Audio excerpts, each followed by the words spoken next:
organization and management, we're good to go.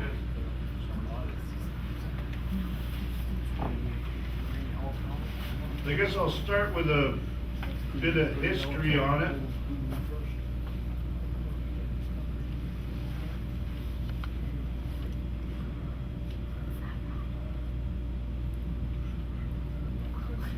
I've seen great benches and I've seen terrible benches.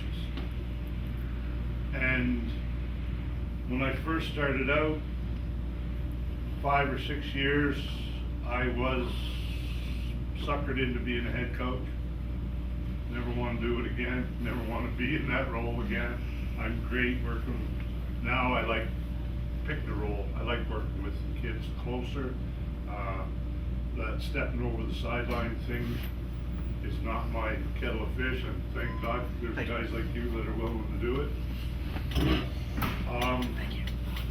But I've seen good and I've seen bad, and I think the 3rd, 4th, 5th year I coached, I had the pleasure of working with 2 amazing guys, and one of them was big on knowing how to manage the bench and the sideline. So when I did my portfolio for that NCCP approval for head coach competition or whatever, we had to do presentations, and he liked mine on this. And it all stemmed from a little bit of my misbehavior, and it was a kind of a sign of the times and a thing that was trending and getting more popular, it seemed. Shouldn't have, but yelling and screaming at officials, misbehaving on your sideline, yelling at kids on the field seemed to be part of the sport, and he didn't agree with it.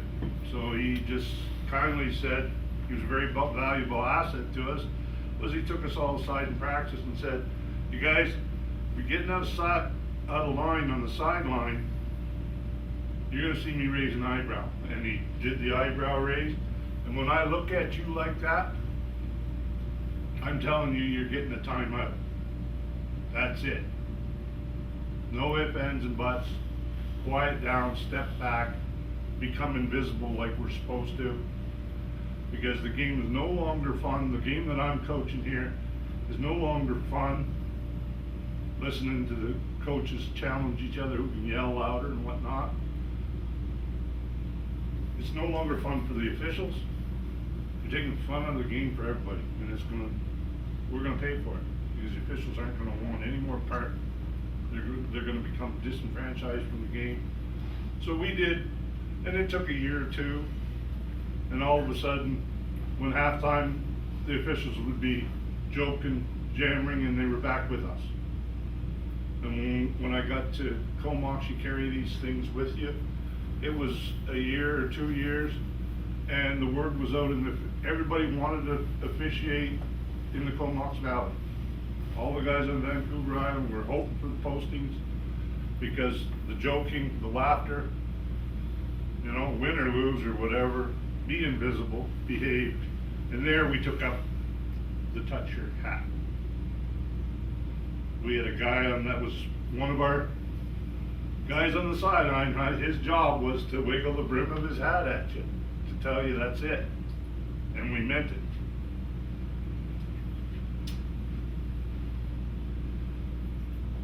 The best of the best, bar none. That's the best of the best. Flight deck of an American aircraft carrier. You want a guy, see a bunch of people that know their rules, and as they say, a heedful, interrelating, and mindful comprehension increase, organizational errors decrease. And what we're saying there is know your job. Head coach, if you're a head coach, make a list of the jobs you need done on the sideline. We still have a guy at halftime that goes around at high school football and says, has anybody not been in the game? Has anybody not got a rep? we still ask that. If you're not in, we'll find a way to get that kid in again. Go to this coach and pull his sleeve and say, hey,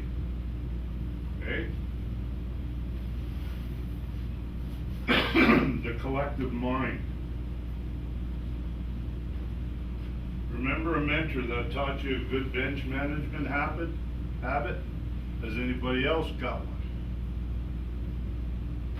I want to hear a story.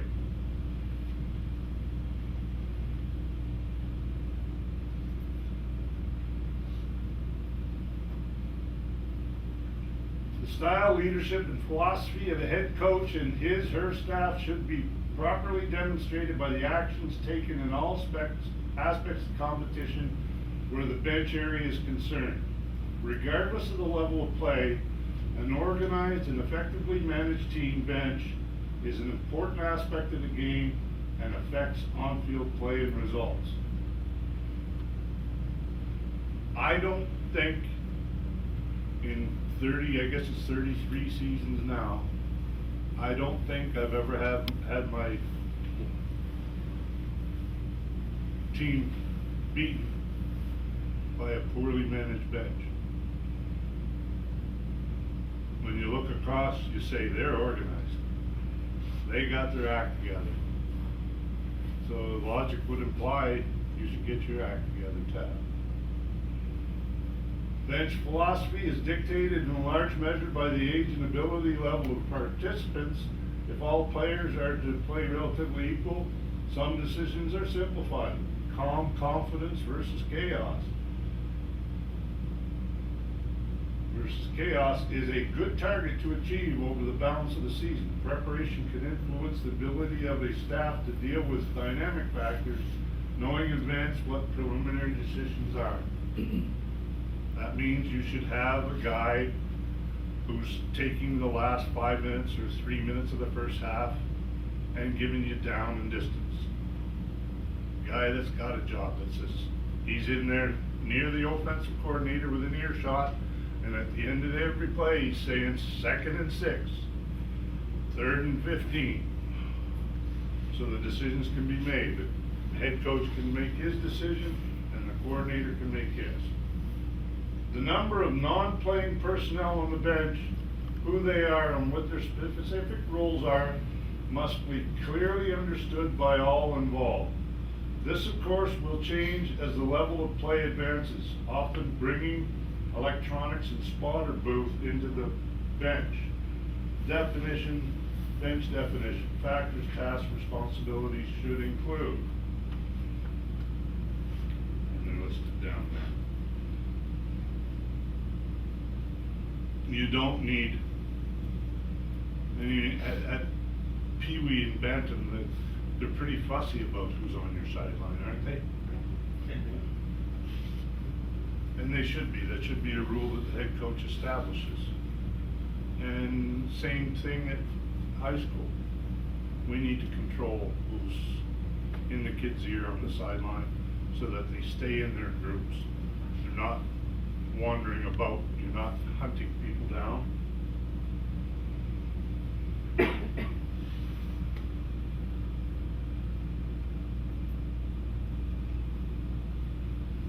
Characteristics of a well-organized bench.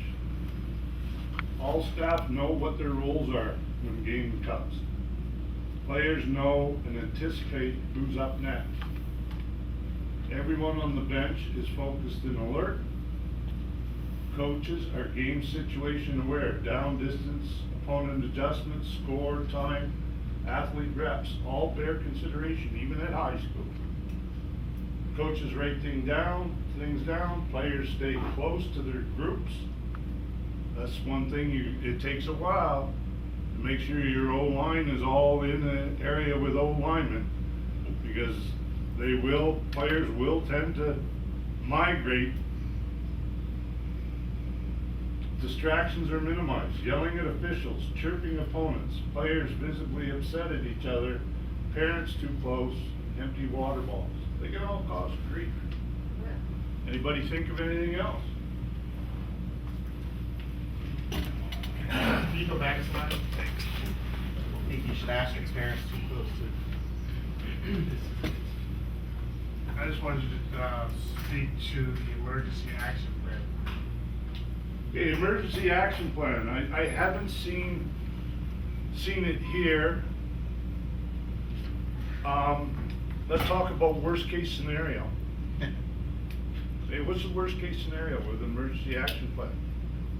A belligerent parent. How about a dead kid on the field? Yeah. Someone get hurt. Could anything be worse than that? Yep. No.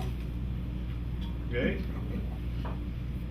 I have not been on the sideline for that, but it happened relatively close to us. When we were in Alberta, we lost a kid at a area high school. Judicial Court of Inquiry called. Dot the i's, cross the t's. We're in what was done. They're gonna look at the helmet issue, they're gonna look at everything. Okay? It did happen. The head coach had dotted the i's, had crossed the t's, had an emergency action plan in place, had his butt covered. But he still has to go through it. Who would wish that on anyone? Okay? It wasn't that the child died on the field, the athlete died on the field, the athlete died at the medical center 8, 10, 12 hours later. They pulled the plug on him. But anyway, what an emergency action plan is, for those of you that are here, you can go to NCCP and take it for free. Really, it's learning how to run a checklist. And you don't, as a head coach, you need to relegate that to someone.